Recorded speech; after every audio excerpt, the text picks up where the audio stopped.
Assalamualaikum warahmatullahi wabarakatuh.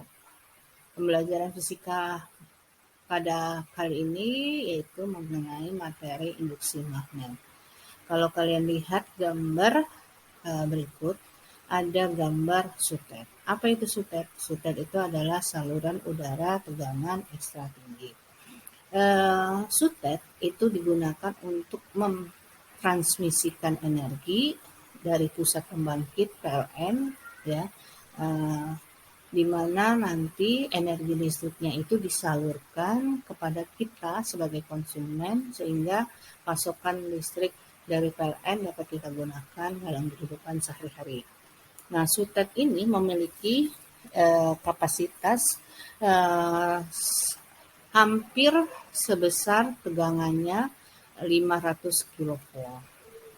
Nah, kalau kita browsing di di Google, maka informasi mayoritas yang akan kita baca yaitu tentang ancaman kesehatan bagi orang yang tinggal di dekat sutet. Kenapa seperti itu dinyatakan?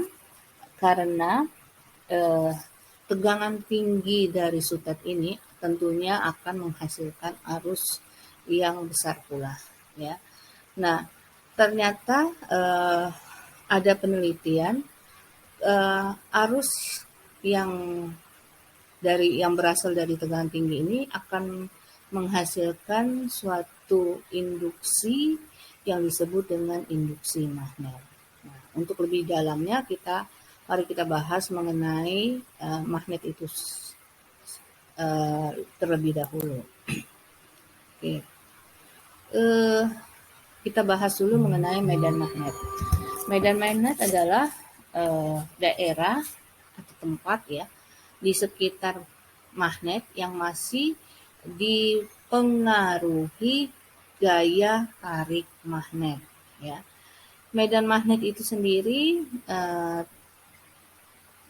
dapat dihasilkan tentunya dari magnet itu sendiri, yang kedua dari arus listrik, bahwa medan magnet yang dihasilkan oleh arus listrik tersebut disebut dengan induksi magnet.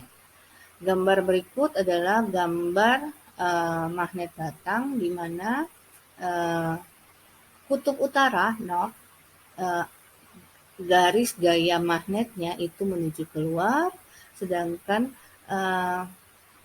kutub selatan garis gaya magnetnya menuju ke dalam, sehingga dapat disimpulkan bahwa dari garis gaya medan magnet itu dari kutub utara menuju ke kutub selatan. Nah, ini nanti akan kita gunakan dalam pada saat kita melakukan percobaan mengenai induksi magnet, ya. Oke.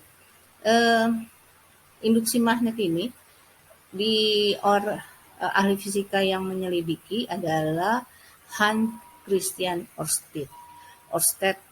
Ørsted ini menemukan hubungan antara listrik dengan medan magnet dengan melakukan suatu eksperimen yang sangat sederhana. Ia melakukan eksperimen dengan kawat penghantar yang dialiri arus listrik sehingga ketika didekatkan dengan magnet jarum dari kompas, maka jarum kompas akan bergerak, ya. Nah, itu menunjukkan bahwa karena adanya arus listrik, maka timbullah induksi magnet tadi, ya.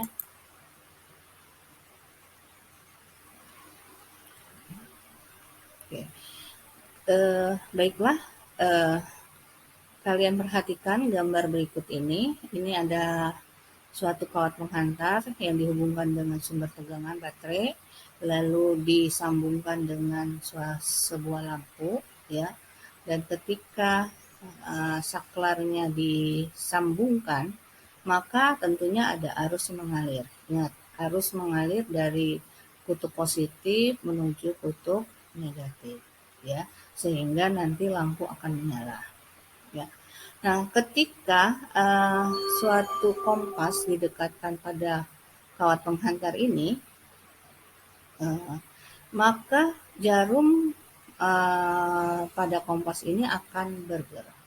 Itu menunjukkan bahwa di sekitar kawat yang berarus listrik itu akan menimbulkan suatu medan magnet. Ya, jadi medan magnet yang berada di dekat kawat berarus listrik itu disebut dengan induksi magnet.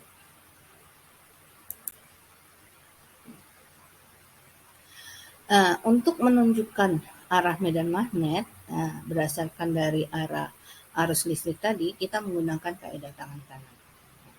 Jadi jempol itu menunjukkan arah arusnya, dan 4 jari ini menunjukkan arah medan magnetnya. Ingat ya, bahwa arah arus tegak lurus terhadap arah medan magnet, atau dengan kata lain, kita usahakan nanti jempolnya tegak lurus terhadap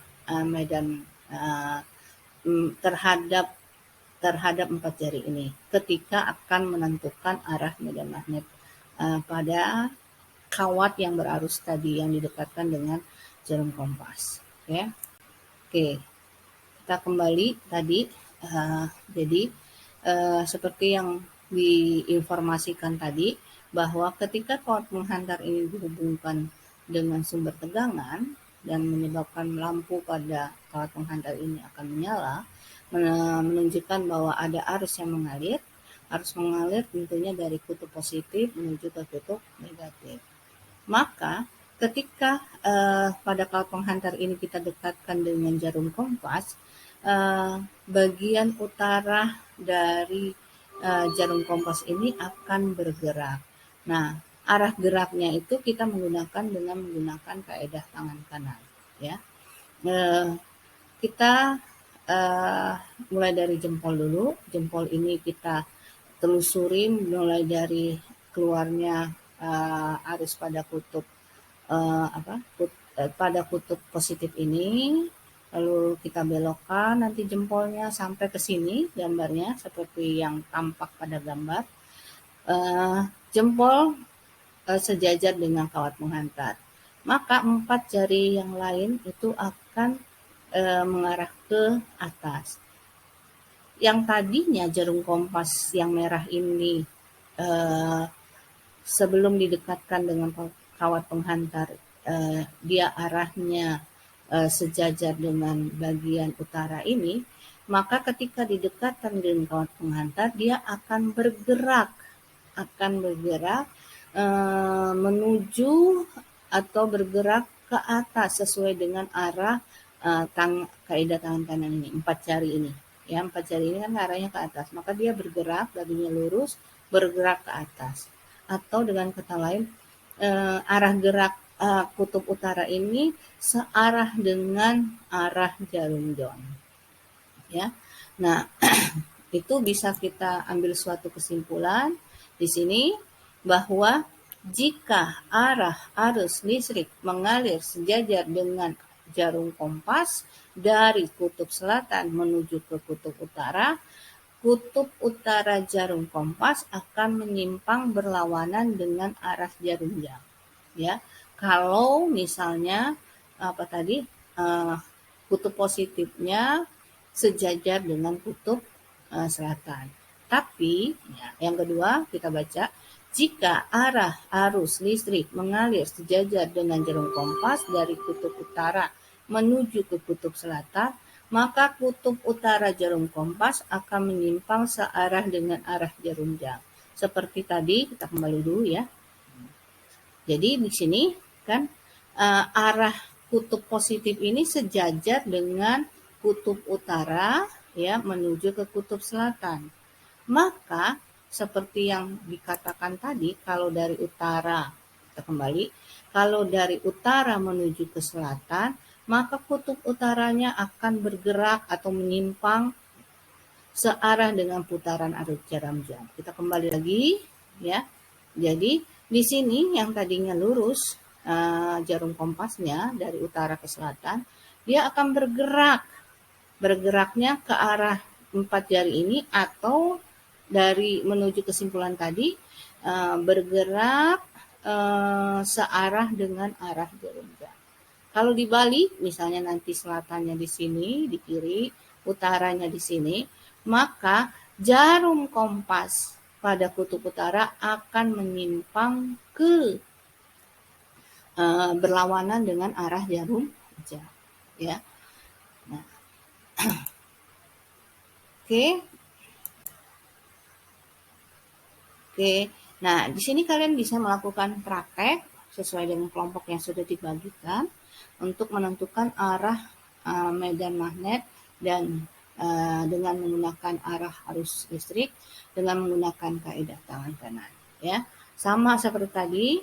Jadi ini adalah kawat penghantar, dibuka dulu isolatornya. Jadi plastiknya kalian kuliti, ya.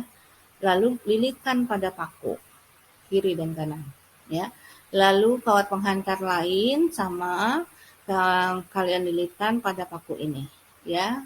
Nah, sehingga ketika kalian hubungkan dengan sumber tegangan DC ini, baterai, ya, dengan menggunakan kaidah tangan kanan, ya, jempol menunjukkan arah arus, ingat arah arus menelusuri kawat penghantar, sehingga nanti di bagian sini arah arusnya menuju seolah-olah menuju ke kanan, ya. Dan ketika kita dekatkan dengan jarum kompas, misalnya kita kondisikan jarum kompasnya di sebelah kiri, terus kutub selatannya di sebelah kanan, maka sesuai dengan kaidah tangan kanan, jarum kompas akan menyimpang atau bergerak menuju ke atas, atau dengan kata lain bergerak searah dengan jarum jam. Demikian pembelajaran kita dalam menentukan arah medan magnet. Silakan dicoba sesuai dengan kelompoknya, ya, buat video dan dikumpulkan. Ibu akhiri dengan Assalamualaikum warahmatullahi wabarakatuh.